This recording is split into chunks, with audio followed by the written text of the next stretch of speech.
Acquisitions are sexy. Blowing up your existing business because you don't have enough cash to fund the new one isn't. So, how do you avoid that on the front end? How do you know before you buy whether this deal that you're looking at, this business opportunity to give you valuation arbitrage, to make your wealth dreams come true, how do you know that deal has enough cash in it to actually fund what you want it to? Because this is all about probability. What is the actual probability that this deal works once you layer in debt, the investor payouts, taxes, and your own income? That's what we're going to walk through today. I'm going to show you how to use our debt coverage ratio calculator so that you can plug in your own numbers as you're vetting deals on the front end to determine, is this something worth buying, or do I need to get it at a lower price? And if they're unwilling to drop that price, then I'm going to walk away. We don't buy bad deals. The numbers have to work. The team has to work. Lots of variables have to work. When we get the debt coverage ratio right, it actually gives us a greater probability of, okay, I'm going to move forward with this one, or no, I'm not going to move forward with this one. And that's what we're going to talk about today. So get ready to learn how to use a debt coverage ratio calculator. All right, so what we're going to do here is we're just going to learn how to use this calculator. We're going to look at 3 different companies. We're going to look at XYZ company, ABC company, and JFK company. We're going to look at the different prices, how this works, so that you can take this calculator and apply it to your situation. So as you're having a pipeline of companies coming to you and you're looking at, okay, they're selling for this price, here's what their EBITDA is, if we got it on SBA debt for this percentage, is this going to work or not? That's what this calculator is for. It basically tells us, what do we have to offer to make it work, and or we need to walk away, like they're not being realistic with their prices. So let's start here. We're going to start with just the sale price. So let's just say there's a company for sale for 2 million. So we have a 2 million. We're going to do 10% down because that's what the SBA allows. So that means that we have a borrowed amount of 1.8 million.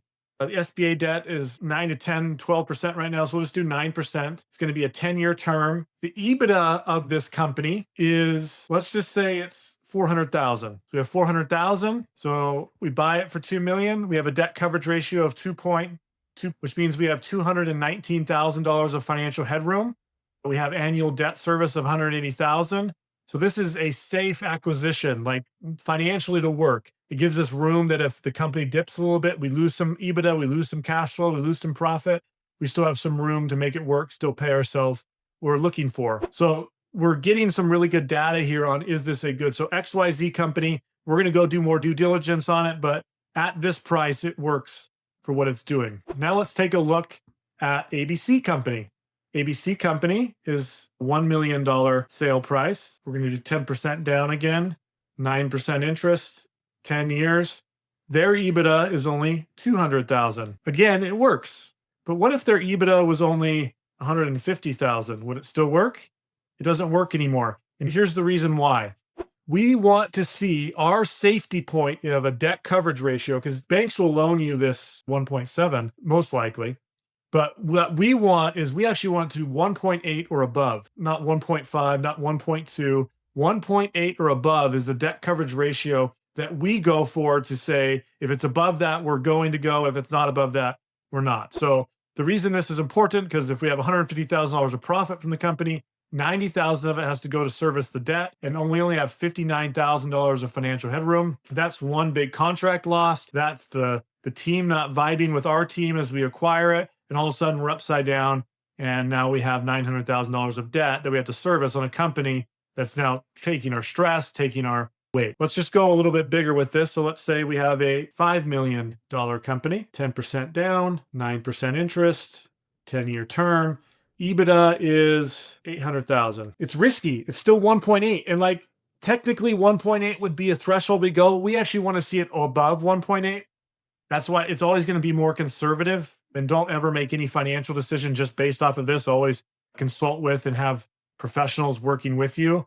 But even this for us would still probably be a risk. We'd want to see it drop in sale price. So let's just say we're able to get it for 4.5 million. Now it works. So it gives us a little bit, we like to see the numbers play out for us in a win, not necessarily just they have a good team, they have a good product, or whatever it is that's drawing them to us. We're letting the numbers tell us, do we have to drop the price? Do we have to say no? Do we have to do some negotiation, maybe get some seller financing? Like what has to happen, the debt coverage ratio can make it happen for you. So I hope today, as you saw that debt coverage ratio calculator, that you saw the power behind being able to vet your deals with this. So as you have a pipeline of companies that are coming to you and you're saying, do I want to buy this one? Yes or no. Do I want to buy that one? Yes or no. Let the numbers be a part of that decision-making process. Let it help you to sort of determine what negotiations do we have to have here.